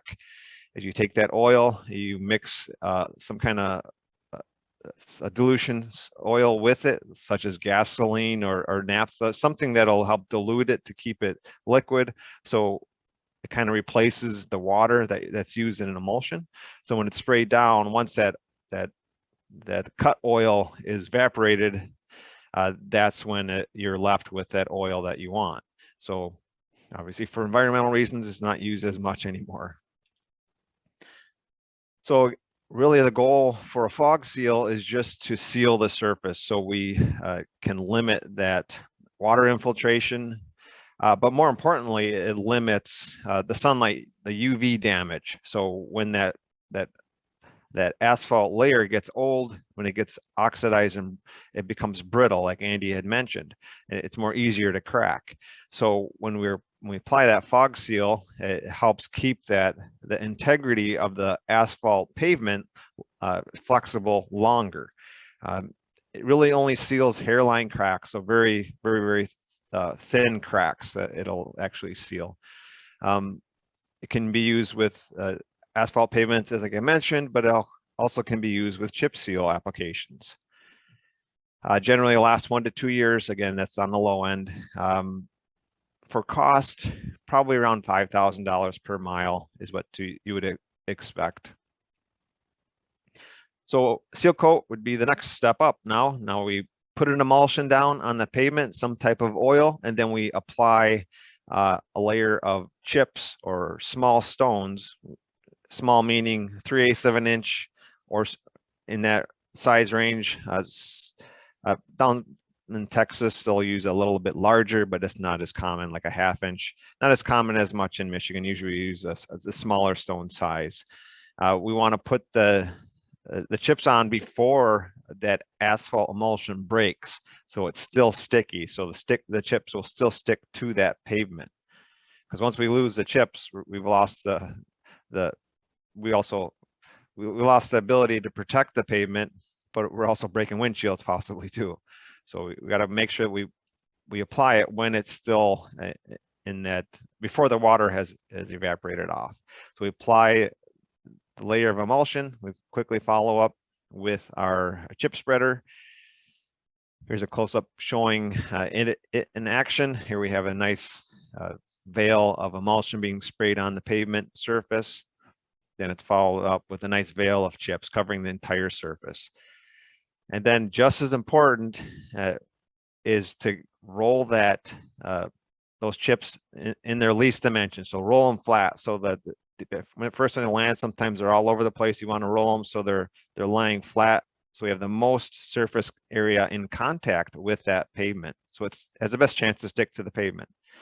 So then when it finally has broken enough where you're not moving chips around, then you want to sweep it. Generally, that's the next morning is when you would sweep it. So in the meantime, you have the potential to lose chips. They can get worked loose if you have chips that are not stuck to the emulsion, and then they're rubbing on the other chips that are. So there's potential to work chips loose that were stuck. So that's why sweeping is so important. Here you can see the excess amount of chips on right before sweeping has been done. So here's a close-up what we're shooting for. So we put our emulsion down and then we follow that up with our chips. We're shooting for about 60 to 70% of that chip height being immersed in that emulsion. So we want a nice amount that's embedded, into to have a real good chance to lock it in. Here we can see with pour embedment, it's going to have an easier chance to work loose, even if it was rolled flat nicely. And even if we did work off or sweep off those excess chips. With just traffic, it's going to have that potential to break chips loose. So if you are in the situation, something you can do is adjust that with a fog seal. So maybe might have to put a little bit more fog seal on top, which creates a nice riding surface. It's very similar to an asphalt pavement look and feel. Obviously, it doesn't cost anywhere near as much as an overlay, and it's not as durable either, but you do have a cheaper alternative if you have a nice structure underneath. Meaning there's enough structure or enough pavement strength in that existing pavement that you're applying it to, so that the chip seal doesn't give you any strength at all, but it protects what you have. It's like the shingles on your roof. The shingles don't give you any kind of strength to keeping the house up, but if you don't have it, as Andy mentioned before, it's going to cause that pavement to degrade, or your roof to degrade a lot faster, your structure of your house to degrade a lot faster, just like your strength of your pavement. So there's a couple different ways you can do it. You can do a single application of chips. You can do a double application, even triple application, though it's not nearly as common. Generally, it'll last 3 to 6 years. It's just generally, it really depends on the existing surface condition that you have. For cost, it could be anywhere from $20,000 to $30,000 per mile. It really depends on the availability of your contractors. So up in the UP, we don't have as much contractors available, so it ends up costing a bit more than that. We do have some agencies in UP who do their own, just like I believe Kalamazoo is still doing their own chip seals as well. So a scrub seal is very similar to, it essentially is a chip seal, except right behind the distributor truck that's applying the emulsion, we have a broom trailer that's helping to push the emulsion into any of those cracks that are there on that pavement to kind of help work it in, so we have more penetration of that asphalt emulsion. It's kind of a more advanced way to help seal those cracks that are there. So it's not just spraying it on the surface, but we're actually trying to work it in with the brooms. So again, all the same benefits that you would expect with a chip seal. The cost is very similar as well, in that $20,000 to $30,000 per mile. So the next step up would be the slurry seal and microsurfacing. We group these together because they are very similar. They are different in cost, and one of the material items, which I'll cover, is slightly different, but look and feel, they look a lot the same. So all it is just a thin application of a mixture of Portland cement. Usually there's a fine aggregate to help give it a bite, and also an asphalt emulsion. The asphalt emulsion is the main difference between a microsurfacing and a slurry seal. So slurry seal, you're going to seal those smaller cracks. It does require heat to set, so you can't do it on a cold day. It needs to be a warm day, a warm summer day to be able to set it fast enough to allow traffic on it during the same day. Last 3 to 5 years, and cost is $30,000 to $40,000 per mile. The thing with the slurry seal, if you have a lot of ruts on your pavement, you're going to have a lot of ruts when you're done. It just follows the surface, the existing surface contours that you have. It doesn't really fill any kind of ruts that are existing. With a microsurfacing, however, you can get away with filling ruts first, and it'll be stable, and then you can put a continuous application over the entire surface where you've gotten rid of those ruts. Now, it doesn't take away the ability for those ruts to appear again, because we didn't address the strength issue. Microsurfacing and slurry seal don't increase your strength at all. You're just sealing, keeping water and debris out. But with that, they do have the potential to buy you a little time when microsurfacing does to fill those ruts, because it has a different set process. It goes through chemical set. The difference is the polymer modified asphalt emulsion. So it creates its own heat when it sets. So it can be applied in cooler temperatures. They generally last a little bit longer, 3 to 7 years, but they also cost a little bit more as well. $30,000 to $50,000 per mile. So that brings us to our asphalt overlay. There's a slight distinction in our overlay, whether it increases our strength or not. So generally, if it's less than 1.5 inches, it's not going to provide much strength. If it's more than 1.5 inches, it'll generally apply amount of strength that's measurable for you. So it gives you a higher structural number. The reason being is with those thinner lifts, you have to use smaller stones. So the smaller stones are not as strong as our larger stones that we use on our base mixtures. So I'm sure most of you have seen an overlay before. It's just putting an asphalt layer on top of an existing asphalt surface. So with overlays, you can also do milling. So a way to not have to overlay a curb and gutter if you're in an urban section, or sometimes if you have enough structure on your pavement, let's say you have a 4 or 5 inch thick layer of asphalt, and maybe it's just the top surface that's really oxidized that you want to get rid of. So take off the top surface and you have a strong enough base where you can just overlay on top of that existing base. Milling is a great way to correct any crown issues you have. So if you don't have the right amount of slope on that pavement, you can help correct it with the milling operation. You can also do very similar things to a milling machine that you can with a paver. You can run a slope where you're using the feelers on the side of this machine, which you can kind of see those bars there. You can apply additional things that'll help control how much it's actually cutting. With that, it comes more costs and more thought that goes into how they're going to operate the piece of equipment, but it can be done. So an asphalt overlay that doesn't provide much strength is that 3/4 to 1.5 inch range.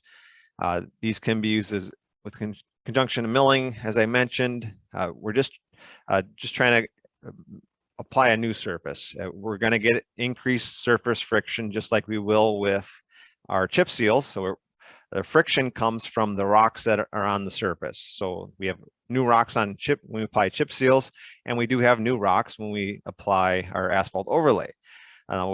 With an asphalt overlay, those rocks are coated with oil at first, but the oil is the first thing to go. So once those rocks are exposed again, then we have a new friction surface. So that's important, especially if we have a surface that's it's oversaturated with oil. Maybe it's bleeding, what is this called? We have a high concentration of oil on that surface. Oil meaning the glue that's holding all those rocks together. Having a new overlay on top of it will give you a better friction, so it's safer to drive on when it's wet. Last 5 to 10 years, again, there's many variables on this one, and cost is around $50,000 to $100,000 per mile for these thinner overlay lifts. So with our overlays, we're always obviously overlaying something that has the potential to have existing cracks on it. So as Andy showed in the video with the bottom up progression of cracks, that's a real quick way to destroy a new overlay is having a lot of cracks that are existing on that pavement. So we need to figure out a way to stop those what is called reflective cracks from occurring. So those cracks that are existing, they reflect up right through this brand new surface you put down. So the reason why it happens is we have that crack, we put a new overlay on top, and we have an expansion and contraction of the asphalt. Now, when that new overlay, if it was placed on a surface with no cracks, it has the ability to resist that expansion and contraction. It's not oxidized yet, but when it's placed right over an old crack, all that distress, all that movement is concentrated on one spot. So naturally what's going to happen, it's not designed to resist it when it's those forces when they're concentrated on one spot. So it's going to crack pretty quickly. Sometimes the next winter, those cracks will appear. Winter being the problem because that's when the pavement gets coldest and when it shrinks the most. So we need to figure out a solution to help delay that. We can never prevent it, but maybe we can delay it for amount of time. So there are things called SAMEs, or stress absorbing membrane interlayers, where you put a layer, a bond breaking, or maybe not a bond breaking, but it also has a low distribution capabilities. So you put that overlay on top, and then when you have that contraction forces on that old pavement, it helps spread that force over a wider area so it doesn't reflect through that surface right away. Here's an option that's where it's spray applied. So you have fiberglass fibers that are put in with the emulsion. You can also use polyester fabric similar to this. Typically they're in black, the black color that I have seen, but you put your emulsion down, you put the fabric on top of that, and then you would put an emulsion down. Possibly with this one you probably would, because it doesn't have much adhering properties for that overlay that's going to be placed on top of that.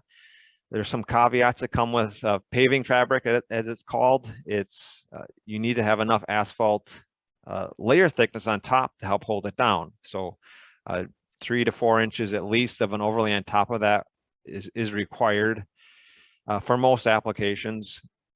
You cannot put this on top of a milled surface. It needs to be a level, smooth surface, because the fabric will bridge and you'll have a lot of holes underneath that fabric.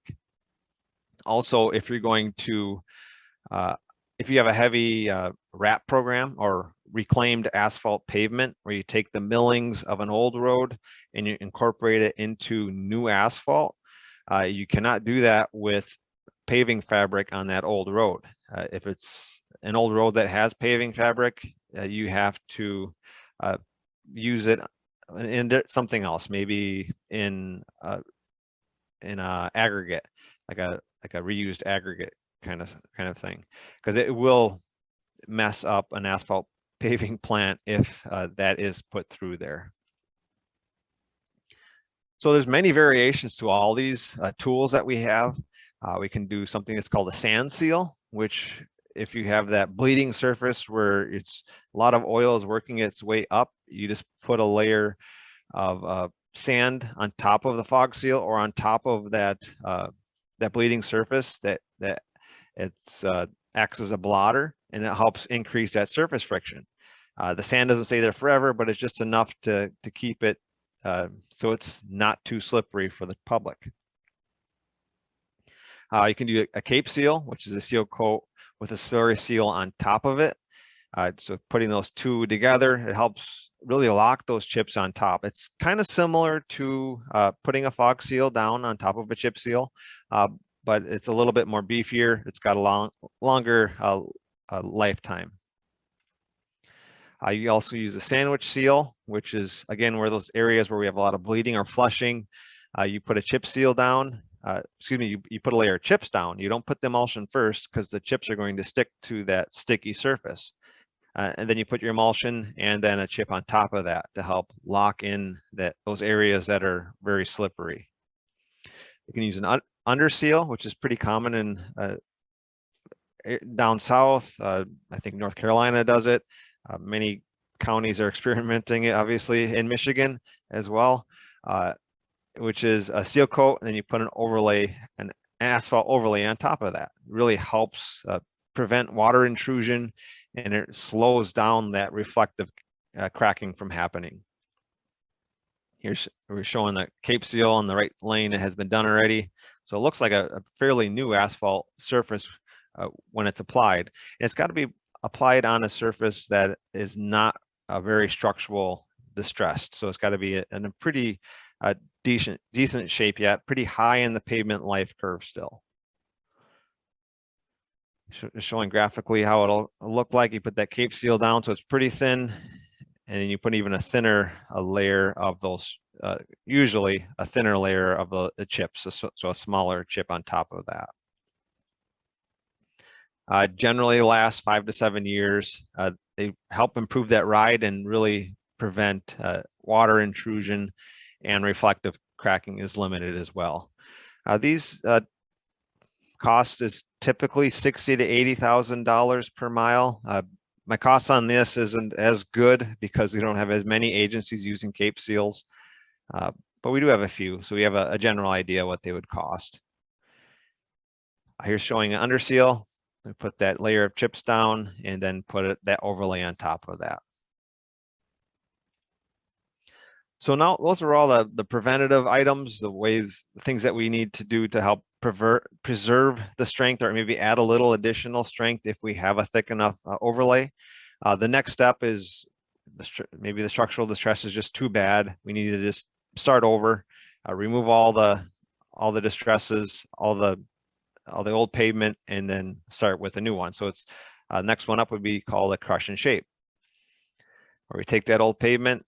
We have a pulverizer, which has a drum inside, rotates with teeth, and it grinds it all together, grinds everything up. And then we're left with a real consistent base as it moves down the road. Then we would follow up with an asphalt overlay for that, after that, the base has been reshaped, so we have the proper crown and the proper profile. These last much longer, 8 to 13 years. We don't normally do the crush and shape if we're going to try to preserve any curb and gutter that we may have. So it's generally more used for rural roads, because with the addition of we're not taking away base material usually, because we're raising the road up. We're going to have to overlay our curbs. So if you don't want to do that, you would have to do maybe something else to address the pavement problems. Costs on crush and shapes, $250,000 per mile is probably typical, probably even more so, especially with a thicker overlay. The overlay being really the key driver on cost. How much overlay you put down is going to really influence how much they're going to cost.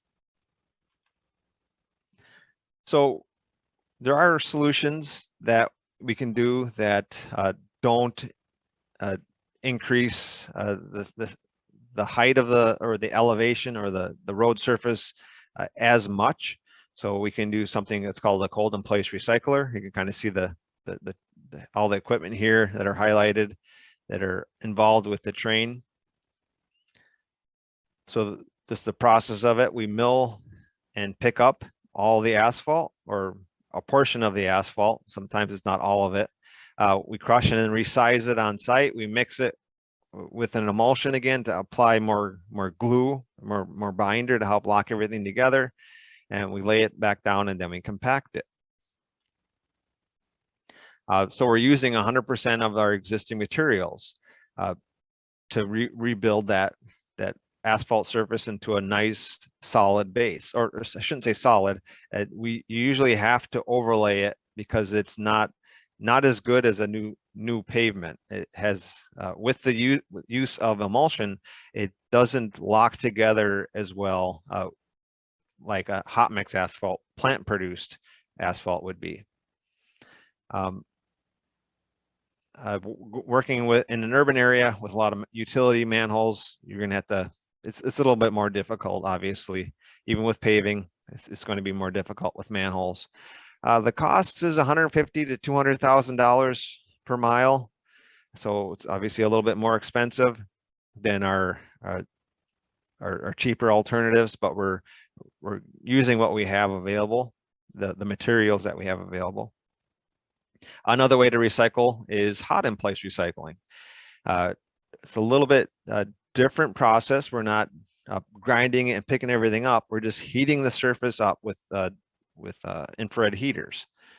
Here you can see a close-up of that heater, warming that surface up, and slowly over time. We don't want to do it too quickly because it will start burning that surface. So that's why they had two separate heaters going down the road here. And then they run scarifiers or tines, kind of break up that pavement, and then they apply an emulsion or hot applied oil to help juice it up to make it more sticky again, and then they'll run a screed across it just like they will with the paver. You can kind of see those tines, they're dragging in and breaking that up. So again, the process is fairly similar to cold in place, but we're heating the surface, we're scarifying it, we're spraying that emulsion, and then screeding, compacting it. Again, just like with our cold in place, we need to do an overlay to help lock it together so it stays very stable, especially the new slope that we created. These are a little bit cheaper than cold place typically because it's not as aggressive. It's in $100,000 or more dollars per mile. It's a smaller train, so it's a little bit easier to use these in subdivisions where you have to turn around in cul-de-sacs. Also, you're obviously reusing 100% of the existing material, besides the overlay that we'll have to do. So that would be the newer material that we have to incorporate into the road. So there's also another a concrete type of repair that is more specific for asphalt roads. So if we have an old, maybe highly rutted, a lot of structural problems on an asphalt road, we can put white topping down on top of that. These have to be thicker layers of concrete. So we're talking in the 4 to 6 inch range. So it's a lot of material that needs to be put down.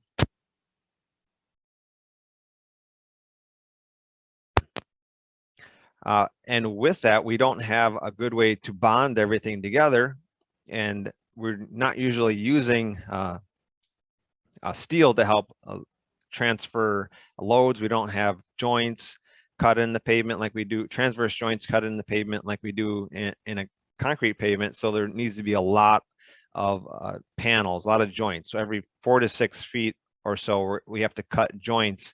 So it ends up being looking like a checkerboard when we're done. It's kind of a hard armoring. It's a way to really give a lot of a smoother surface to that asphalt road that may be falling apart. They last a bit longer, but they cost a lot more. They're $350,000 or more per mile, and it's often limited to your availability of contractors who are nearby who can even perform that. So just a different type of treatment that is out there.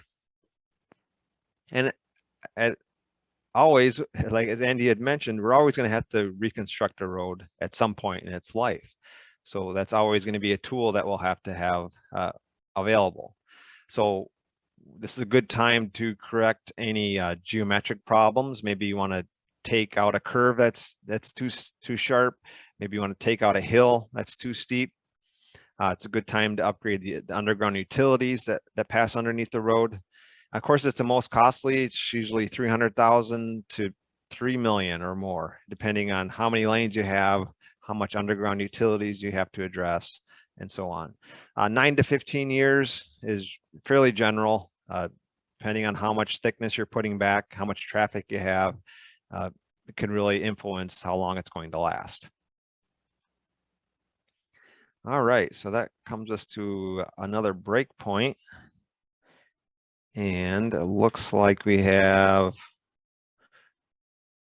I'd say about another 15 minutes. So not seeing much questions. I'm going to keep going and I'll wrap it up. We are skipping the concrete solution portion, which would add a little bit of time to it, to this training. But knowing, Joanna had mentioned that since there are not being much at all, concrete roads, it's just a little bit, might be too much for you to have to endure. So there are some new techniques. I mean, new meaning they're not necessarily, they're new to you, I guess.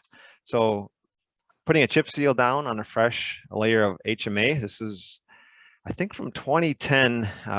I got this from Germany. They put a new layer of asphalt, and right incorporated with the paving train is a chip spreader, and they end up doing the final rolling of the chips right on top of the old asphalt. So they're really trying to protect that asphalt layer from any UV damage at all. There are spray pavers out there that have pavers that spray that emulsion down right before the layer of asphalt is spread across the pavement by the paving screed. So they're not allowing any kinds of problems to occur with the application of the emulsion.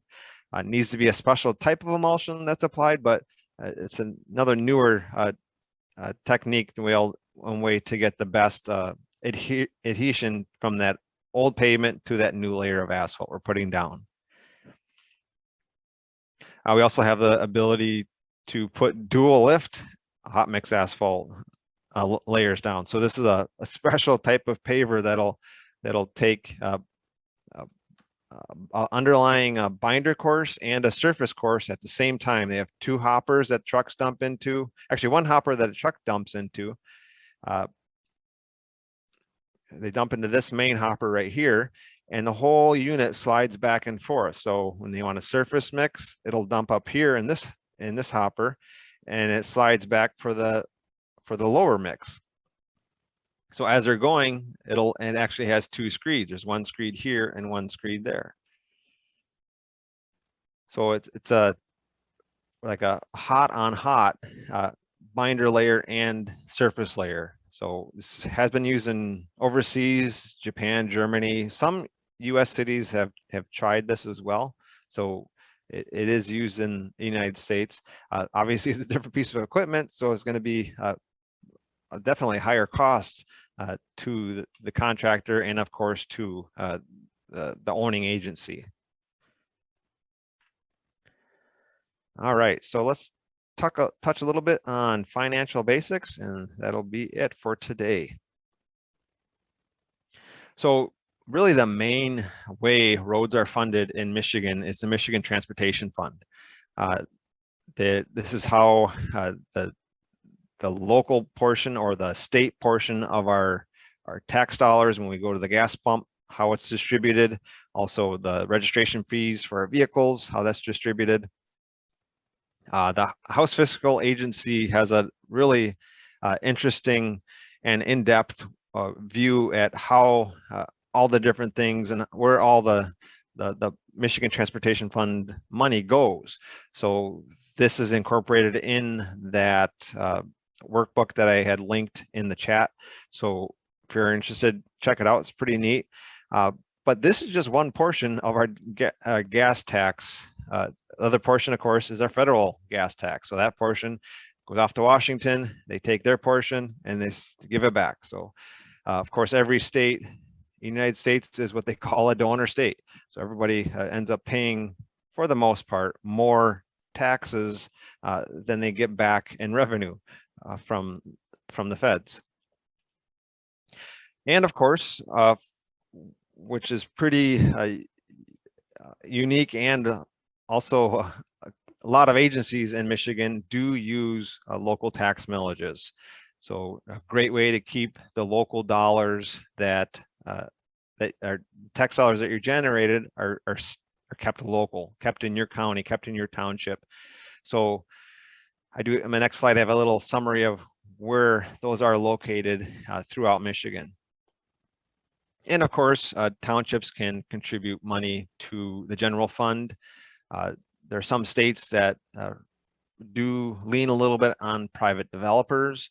So if there's a Walmart that comes in and they want to put in an entrance, well, there might be an ordinance in that agency that says if you have to put in an entrance and you're going to generate so much traffic, well, you have to pay a certain portion to upgrade that intersection. So if you have to put a traffic light in, if you have to put turn lanes in, that private developer would have to pay to have those upgrades done to the roadway so they can be able to create their development. So here's that map I mentioned about local tax millages. There are the blue counties or our county-wide millages. The greens obviously are the townships. There are some cities and some villages. Villages don't quite show up at this level, but there are a few that do have local tax millages. There's about 79 counties represented, and I think the total was a little over 600 individual millages at about 1.5 average mill rate, and the terms were just under 6 years. To give you an idea what your cohorts are up to. So when keeping your good roads good, every year you want to spend the money on maintaining those good roads so they don't fall into that bad category. We want to change our oil in our car. We want to repair shingles that are damaged in our roof. We want to seal cracks on our pavements. So we want to keep those good roads from becoming the bad category.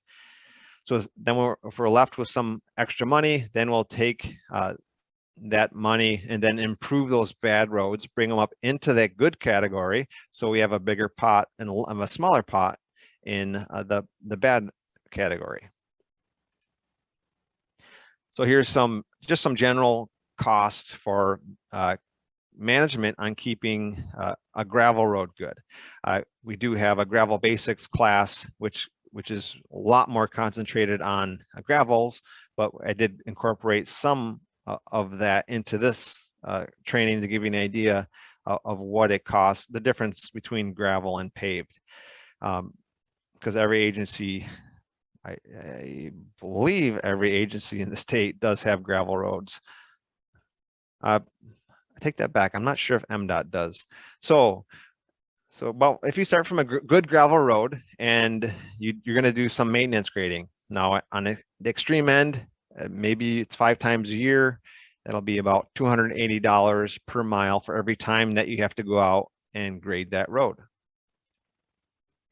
You might do dust control or stabilization. So if you put calcium chloride down at a 36% concentration, maybe you do that twice a year. Maybe it'll cost about $720 per mile per application. You're going to have to do some ditching about every 15 years or so at $9,000 per mile. And eventually we always have to add more gravel. Even if we started with good gravel, we're going to have to add some more because it does wear away. So every 15 years, we'll do about 4-inch gravel overlay at about $26,000 per mile. So putting all that together, it's going to cost you about $5,000 per mile per year for maintaining that good road in that good condition. Just to point out that gravel roads are not the fix it and forget it, just like our paved roads. So if we start with the good paved road, 4 times a year, 4 times in that pavement's life, we're going to do a crack seal, and we'll do about $4,000 per mile.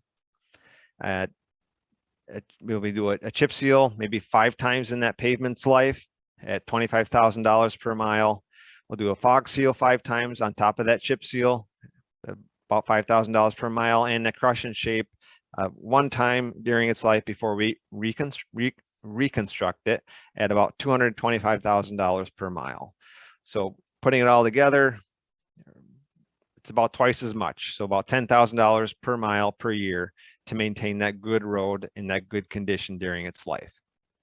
Now, obviously, these are based on many different variables, but so they can be a little bit more, a little bit less, but that's in general terms. That's what it'd be about twice as much to maintain our paved roads versus our gravel roads. So just some fundamentals for you. and we have a lot more incorporated into the gravel basics, but we want to get the water off the road. This applies to all roads. We want to get the water away from the road, and then we add gravel. If it's a gravel road, we stabilize it somehow. So we either put dust control, stabilization, maybe we pave it. That's a good way to pave it, to stabilize it, if we have enough gravel on that road. So here's graphically what it looks like. So we got a pretty flat road. So when it rains, water just sits on the road and we end up with lots of ruts. So if we have a flat paved road, the same thing is happening, except we can't see it as easily. But on a gravel road, it's really easy to see the distresses that are happening because of that water. Then we want to get, if we got it off it, we want to get it away. So here we have the water that's running along the edges. We need to create ditches. We need to create a way for that water to get away and not resaturate that pavement. Then we add gravel to really increase that structure, increase that strength of that road. And we stabilize it. Here's what we're showing dust control, or on the left photo, it's very loose. The bigger stones are being moved around because they're not locked in place by that stabilized road bed like we have on the right. I get into a lot more why and where in our gravel basics class. So just some tips on when to pave a gravel road. So some agencies say when it hits a certain amount. When it hits a certain amount of traffic that's on that road, we're going to pave it. So 50 cars per day, anywhere up to 500 cars per day. Really depends on your agency and the type of traffic that you have. Of course, you don't want to pave it until you can actually afford to pave it. Another thing, looking at costs, when you can actually afford those higher maintenance costs that are going to come with that paved road. So it's a lot more long-term planning when you start looking at, well, what is going to cost us to maintain this road in the future. You know, like everything, we're limited by the amount of funding that we have. Barring the last increase that we had in road funding is fairly locked in and fairly stable. It doesn't increase much with the increase. Actually, I should say it never increases with the increase of the cost of the gas. So it's based on a cents per gallon, not a percent per gallon. So if the price of gas triples, the amount that's collected by the gas tax is still the same per gallon, which is good and bad. It's just a way of doing it, but it doesn't reflect any increases in inflation that may occur. So your spending power is decreased as inflation goes up. So it's good for the taxpayers who may not want to spend the extra money, but you have a set amount that it's going to be going towards the roads. So another way to look at when you pave a gravel road is the safety that goes along with it. So here's a study that came from Wyoming, and they looked at the crash reduction factor, comparing it to the average daily traffic, how much traffic goes on that roadway. So they just looked at changing the surface from a gravel or dirt to asphalt. So they just looked at when they paved the road. And the crash reduction factor is a factor that traffic engineers use to figure out if a treatment or something, improvement that was done on the road actually makes it safer or not. So if you put up curve signs, so going on a curve, you put up curved chevrons to mark out that curve. Maybe you put on a gravel shoulder. Maybe you take out a hill. Maybe you do something safety-wise that will reduce the amount of crashes. So when you look at the crash reduction factor, you want an increase in the crash reduction factor because that means there's less crashes. However, when they looked at just changing the surface from a gravel or dirt to asphalt, we actually had an increase in crashes. So we had a reduction in the crash reduction factor until we reached 400 cars per day. So if there's not enough cars on the road, they're going to feel like they can drive faster when it's paved. We didn't take out the curves. We didn't mark the curves. We didn't widen the shoulders. We just paved it. So people will drive faster, and you have the potential for more accidents. So that's another way to look at when you're deciding to pave a road. So there are many ways you can select projects. You can do by how much cars are on that road every day, so that you can use the average daily traffic or the traffic levels. You can use the virus growth model, which is, or the tree growth model. Say you have a trunk and you want to get the trunk in the paved first, then you go off onto the bigger branches, you get those paved, then you go off onto the smaller branches. So you cover the entire tree network, but you concentrated on the branches, not necessarily the amount of traffic, but kind of goes hand in hand sometimes, but not always. You also can use a cost benefit value factor that was developed by roadresource.org.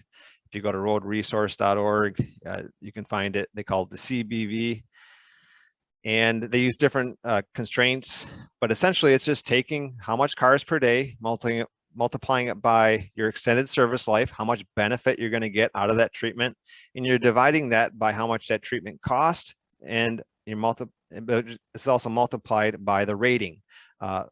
So with that, you can then rate different treatments on different roads and figure out what will give you the best what will give you the best benefit compared to the cost that it's going to cost you to do that treatment.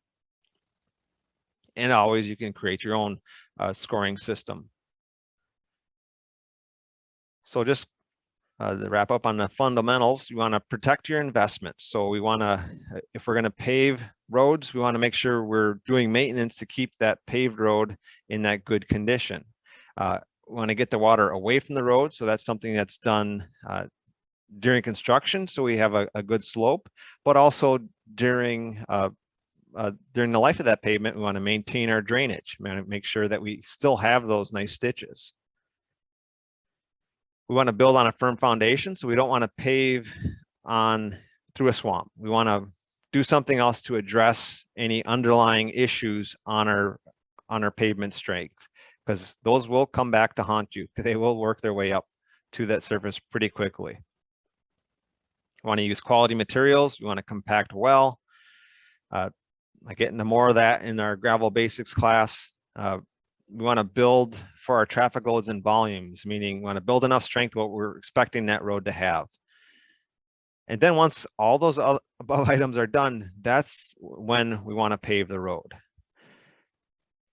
And of course, we want to keep good records. So we know 5 years later, 10 years later, if that actually was a good treatment that we selected. If we don't know when that road was paved, if we don't know what treatment was done, it's going to be hard to decide if it was actually an effective treatment. So having those records for yourself and for people who will maybe be running the agency later on in place of you, because nobody lives forever, would be something good to keep going. All right, so there are many tools available, many resources available. We have quite a few on our website, ctt.mtu.edu. If Andy, you want to throw our asset management resources website link in the chat, and that has many resources for you that you can use to help do asset management, to help start off using asset management.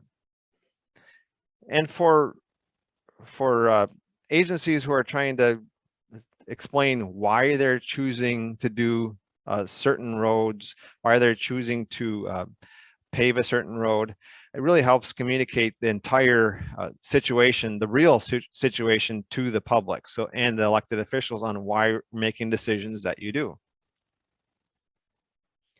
And if you're looking to increase, have a tax increase, it provides voters a good thing of what you're going to expect out of that tax increase. Now, if you're just asking for more money, that isn't always beneficial, isn't always passed by the voters. But if you're able to justify, we're going to pave 10 miles, we're going to pave these 10 miles the first year, these 10 miles the second year, if you're able to provide that kind of data, that really helps them make an informed decision. Now, if your tax millage is declined even after doing all that, well, maybe the constituents are fine with the road condition that they're in. So it's a way to you to get some feedback from the voters. So transportation asset management is an ongoing process. We're always trying to keep the condition of our assets current so we can make informed decisions on them. It's cost effective, so we're basing our decisions on how much things are costing. And it's a condition assessment. We're using data to evaluate whether things are working or whether they're not. It really helps get you the most out of your budget is using transportation asset management. So we have our contact information here. Also, I think we can throw, oh, Andy already threw it in there. Never mind. Thank you, Andy. And we also have a final reminder on our gravel basics class. So our next one is hosted by the Road Commission for Kalamazoo County on September 22nd at 9 a.m. So that should be down in their conference room. So I'm looking forward to that. And we also do have pavement asset management plan workshop training. We have a PASER training. I believe next week is our next round, our final round of PASER training. And we have the inventory-based rating system for gravel roads, way to rate gravel roads. That'll be coming up in a couple of weeks as well.